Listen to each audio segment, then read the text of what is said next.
So நம்ம வந்து என்ன பார்க்க போகிறோம் அப்படின்னா 6ஆம் வகுப்பு 2ஆம் பருவம் 2வது இயலில் 2வது பாடல் பார்க்க போகிறோம். 6ஆம் வகுப்பு 2ஆம் பருவத்தில் செய்யுள் பகுதியில் 4வது செய்யுள் பகுதி. கண்மணியே கண்ணுரங்கு. பாடல்கள் மனதிற்கு அமைதியையும் மகிழ்ச்சியையும் தருபவை. ஸோ ஒரு பாட்டு கேட்டோம் அப்படின்னா நம்மளுடைய மனசுக்கு எவ்வளோ அமைதியாக எவ்வளோ மகிழ்ச்சியாக இருக்கும் இல்லையா? பாடலை பாடினாலும் மகிழ்ச்சி, கேட்டாலும் மகிழ்ச்சி. ஒரு பாட்டை நம்ம பாடினாலும் நமக்கு சந்தோஷமாக இருக்கும், அதை கேட்டாலும் சந்தோஷமாக இருக்கும். ஏட்டில் எழுதப்படாத இசை பாடல்கள் தமிழில் ஏராளமாக உள்ளன. ஸோ வந்து புக்கில் எழுதியிருக்கிறது மட்டும்தான் பாட்டுன்னு கிடையாது, எழுதாத பாட்டு ஏகப்பட்ட பாட்டு இருக்குது. தமிழரின் பிறப்பு முதல் இறப்பு வரை ஒவ்வொரு நிகழ்விலும் பாடல்கள் முதன்மையான இடத்தை பெறுகின்றன. ஸோ தமிழர் வந்து பிறந்ததுலேருந்து இறந்தது வரையும் பார்த்தோம் அப்படின்னா ஒரு நிகழ்விலையுமே பாடல்கள் வந்து முதன்மையான இடத்தை பெறுகின்றன. இந்நாட்டுப்புற பாடல்களை தமிழரின் வாழ்க்கை முறைகளை படம் பிடித்து காட்டுகின்றன. ஸோ இந்த ஒரு நிகழ்வுலையுமே பிறப்புலேருந்து இறப்பு வரையும் முக்கியத்துவம் பெறுது இல்லையா? அத்தகைய அந்த முக்கியத்துவம் பெறக்கூடிய பாடல்கள் பார்த்தோம் அப்படின்னா நாட்டுப்புற பாடல்கள் வந்து தமிழருடைய வாழ்க்கை முறையை வந்து படம் பிரித்து காட்டக்கூடியதாக இருக்குது அப்படின்னு சொல்லிட்டாங்க. ஸோ நாட்டுப்புற பாடல்கள் தான் நம்மளுடைய தமிழருடைய வாழ்க்கையை வந்து படம் பிடித்து காட்டக்கூடியதாக இருக்குது அப்படின்னு சொல்லிட்டாங்க. ஸோ பாட்டு என்ன அப்படின்னு பார்த்துடலாம்.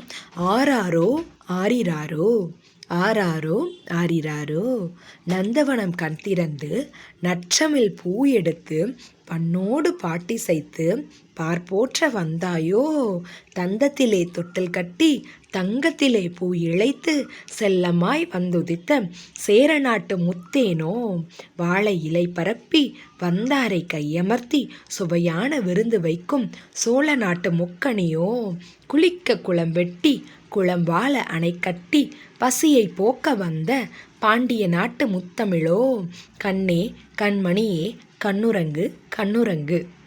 ஸோ ஒரு அழகான குழந்தைய வந்து தூங்க வைக்கிறதுக்கு பாடக்கூடிய ஆரிரோ பாட்டு தான் பாடியிருக்காங்க. ஸோ சொல்லும் பொருளும் நந்தவனம் பூஞ்சோலை. ஸோ நந்தவனம்னா என்னது? பூஞ்சோலை. பார் அப்படின்னா உலகம். பார் அப்படின்னா என்னது? உலகம். பண்ணுனா இசை. பார் அப்படின்னா உலகம் நமக்கு தெரியும். பண்ணுனா என்னது? இசை. ஸோ அப்படின்னா என்னது? இசை அப்படின்னு கொடுத்துட்டாங்க. இழைத்து அப்படின்னா என்னது? பதித்து. இழைத்து அப்படின்னா என்னது? பதித்து அப்படின்னு கொடுத்துருக்காங்க. ஸோ நந்தவனம் பூஞ்சோலை பார் உலகம் பண் இசை இழைத்து பதித்து. தொகை சொற்களின் விளக்கம். அதாவது இப்போ முக்கணி அப்படின்னு சொன்னோன்னா நமக்கு தெரியும் இல்லையா? மா பலா வாழை. முத்தமிழ்னா என்னது? இயல் இசை நாடகம். அதே மாதிரி முத்தேன்னா என்னது? கொம்புத்தேன் மலைத்தேன் கொசுத்தேன் அப்படின்னு சொல்கிறோம். ஸோ என்னென்ன தேன்? கொம்புத்தேன் மலைத்தேன் கொசுத்தேன். இதுதான் வந்து நம்ம என்ன சொல்கிறோம்? முத்தேன் அப்படின்னு சொல்லிடுறோம். தொகை சொற்களின் விளக்கம். முத்தேன் என்னதெல்லாம்? கொம்புத்தேன் மலைத்தேன் கொசுத்தேன் அப்படின்னு 3 வகையான தேன் இருக்குது. முக்கணிகள் மா பலா வாழை. ஸோ இதை தான் வந்து முக்கணி அப்படின்னு சொல்கிறோம். முத்தமிழ் என்னதெல்லாம்? இயல் இசை நாடகம். ஸோ அதை தான் வந்து முத்தமிழ் அப்படின்னு சொல்கிறோம். பாடலின் பொருள். தமிழ் சோலையில் பூ எடுத்து இசையுடன் பாடி உலகம் புகழ வந்தாயோ. ஸோ ஃபஸ்ட்டு பேராகிராஃபில் என்ன சொல்கிறாங்க? நந்தவனம் கண் திறந்து நற்றமிழ் பூ எடுத்து பண்ணோடு பாட்டிசைத்து பார்ப்போற்று வந்தாயோ அப்படின்னு கேட்காங்க இல்லையா? ஸோ அதுக்கு மீனிங் என்னது? தமிழ் சோலையில் போய் பூ எடுத்து இசையோடு அதை பாடி உலகம் புகழ வந்தாயோ, தங்க பூ பதித்த தந்தத்தால் ஆன தொட்டிலில் செல்லமாய் உறங்க வந்த சேர நாட்டு முத்தேனோ. ஸோ சேர நாட்டில் தான் முத்தேன் வந்து ஃபேமஸ். ஸோ என்ன தேன்லாம் பார்த்தோம்? முத்தேன் அப்படின்னா என்னது? கொம்புத்தேன் மலைத்தேன் கொசுத்தேன் அப்படின்னு பார்த்தோம். கொம்புத்தேன் மலைத்தேன் கொசுத்தேன் அது எங்கே ஃபேமஸ்? சேர நாட்டில் தான் ஃபேமஸ். தங்க பூ பதித்த தந்தத்தால் ஆன தொட்டில். ஸோ தந்தத்திலே தொட்டில் கட்டி தங்கத்திலே பூ இழைத்து செல்லமாய் வந்துதித்த சேர நாட்டு முத்தேனோ. ஸோ சேர நாட்டிலேருந்து வந்த முத்தேனோ அப்படின்னு சொல்லி குழந்தைய வந்து கேட்காங்க. அடுத்தது என்ன கேட்காங்க? வாழை இலை பரப்பி வந்தாரை கையமர்த்தி சுவையான விருந்து வைக்கும் சோழ நாட்டு முக்கணியோ அப்படின்னு கேட்காங்க. ஸோ என்ன சொல்கிறாங்க? வாழை இலை போட்டு இல்லம் வந்தவரை இன்முகத்தோடு வரவேற்று அறுசுவை உணவளிக்கும் சோழ நாட்டின் முக்கணியோ. சோழ நாட்டோட முக்கணியோ அப்படின்னு கேட்காங்க. குளம் வெட்டி அணை கட்டி குடிமக்களின் பசியை போக்கும் பாண்டிய நாட்டின் முத்தமிழோ. ஸோ வந்து என்ன சொல்கிறாங்க? குளம் வெட்டி அணை கட்டி குடிமக்களோட பசியை வந்து போக்கக்கூடிய பாண்டிய நாட்டோட முத்தமிழோ அப்படின்னு கேட்காங்க. ஸோ கண்ணே கண்மணியே கண்மூடி உறங்குவாயாக அப்படின்னு சொல்லி சொல்கிறாங்க.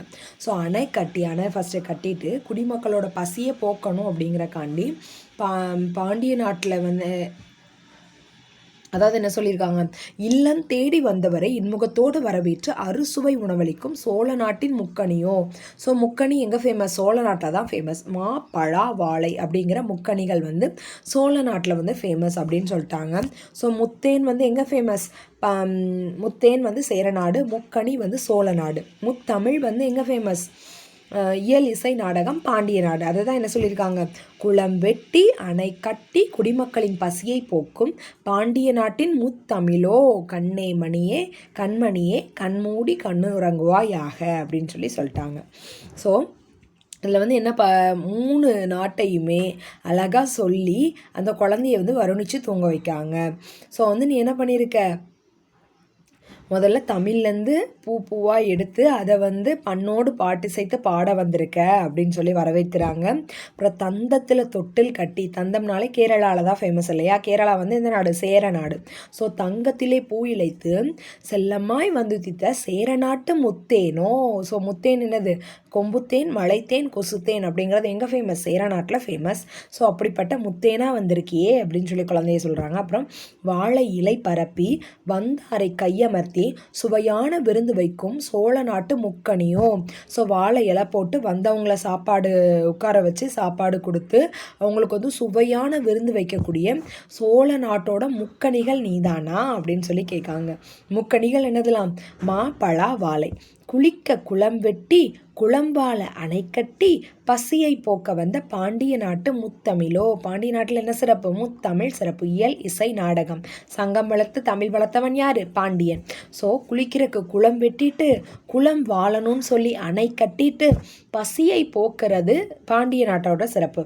ஸோ அவங்கள மாதிரி வந்த பாண்டிய ராணி அப்படின்னு சொல்லிட்டு அந்த 3 வரியால் வந்து குழந்தைய வந்து வருணிக்கிறாங்க. ஸோ குழந்தைய எப்படிலாம் வருணிக்காங்கன்னு கேட்டால் முத்தேன் முக்கணி முத்தமிழ் இந்த 3ஆலையும் தான் குழந்தைய வந்து வருணிக்காங்க. ஸோ அது எங்கே ஃபேமஸ்ன்றது நமக்கு கொஷனாக வரலாம். முத்தேன்கிறது சேரநாடு, முக்கணி அப்படிங்கிறது என்ன நாடு? சோழ நாடு. முத்தமிழ் அப்படிங்கிறது வந்து பாண்டிய நாட்டை சேர்ந்ததாக இருக்குது. ஸோ நூல்வெளி. தாலாட்டு வாய்மொழி இலக்கியங்களுள் ஒன்று. தாள் என்பதற்கு நாக்கு என்று பொருள்.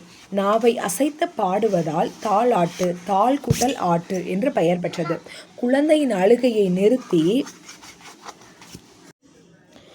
தூங்க வைக்கவும் இனிய ஓசையுடன் பாடும் பாடல் தாலாட்டு. ஸோ என்ன சொல்லியிருக்காங்க, தாலாட்டு அப்படிங்கிறது வாய்மொழி இலக்கியங்களில் ஒன்றா இருக்குது. தாள் அப்படிங்கிறதுக்கு நாக்கு அப்படிங்கிறதா மீனிங். ஸோ தாள் அப்படின்னா என்னது? தாள் அப்படின்னா நாக்கு அப்படிங்கிறதா மீனிங். நாவை அசைத்து பாடுவதால் தாளாட்டு, தாள் கூட்டல் ஆட்டு அப்படின்னு பெயர் பெற்றது.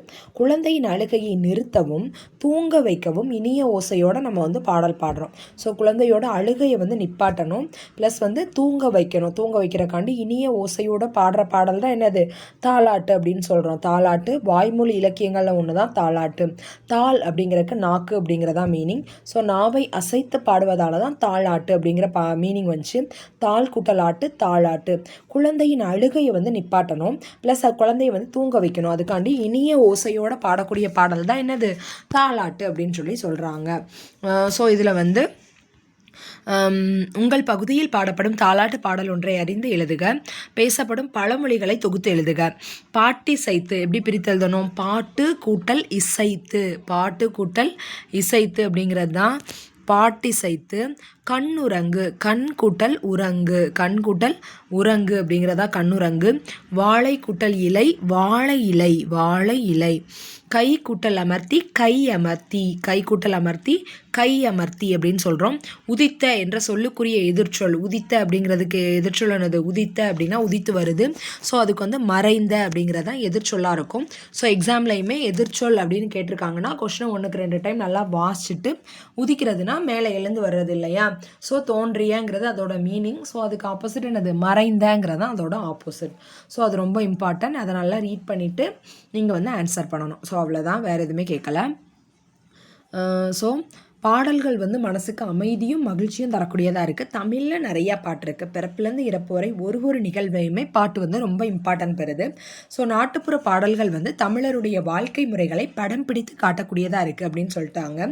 ஸோ இதில் ஒரு பாட்டு தான் கொடுத்துருக்காங்க. நந்தவனம் அப்படின்னா பூஞ்சோலை, பார் அப்படின்னா உலகம், பண் அப்படின்னா இசை, இழைத்து அப்படின்னா பதித்து, முத்தேன் அப்படின்னா என்னது? கொம்புத்தேன், மலைத்தேன், கொசுத்தேன், முக்கனி, மா, பலா, வாழை, முத்தமிழ், இயல், இசை, நாடகம் அப்படின்னு சொல்லிட்டாங்க.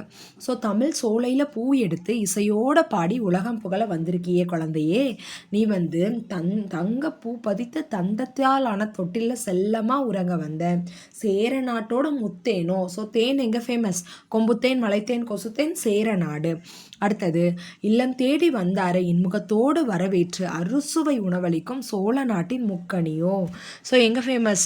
சோழ நாட்டில் முக்கணி வந்து ஃபேமஸ். சோழ நாட்டின் முக்கணியோ அப்படின்னு சொல்லி கேட்காங்க.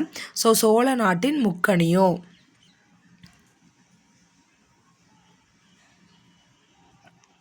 அடுத்தது, குளம் வெட்டி அணை கட்டி குடிமக்களின் பசியை போக்கும் பாண்டிய நாட்டின் முத்தமிழோ. ஸோ பாண்டிய நாட்டில் என்ன ஃபேமஸ்?